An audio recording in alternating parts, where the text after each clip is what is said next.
অন্যান্য সংবাদের সঙ্গে আরও যা থাকছে। জামালপুরের ইসলামপুরে মাদক জুয়াসহ অপরাধ বৃদ্ধির প্রতিবাদে মানববন্ধন, প্রশাসনকে কঠোর ব্যবস্থা নেওয়ার দাবি এলাকাবাসীর।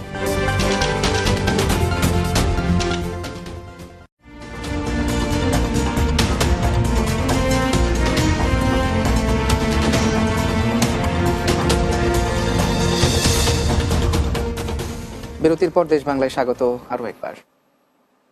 জামালপুরের ইসলামপুরে মদ, ইয়াবা, গাঁজা ও চোরের উপদ্রব বৃদ্ধির প্রতিবাদে সভা ও মানববন্ধন অনুষ্ঠিত হয়েছে।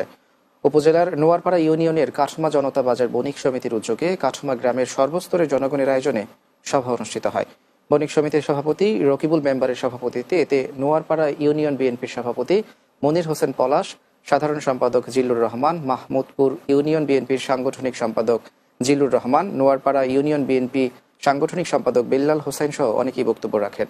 এ সময় বক্তারা মাদক ব্যবসায়ী ও জুয়ারিদের দ্রুত গ্রেপ্তার করে মাদক ও জুয়া নির্মূলে কার্যকর পদক্ষেপ গ্রহণ করার অনুরোধ জানান। গাজীপুর মহানগরীর কাশিমপুরে এক শিশুকে ধর্ষণের ঘটনায় অভিযুক্ত ব্যক্তি ভজেন্দ্র সরকারের সর্বোচ্চ শাস্তির দাবিতে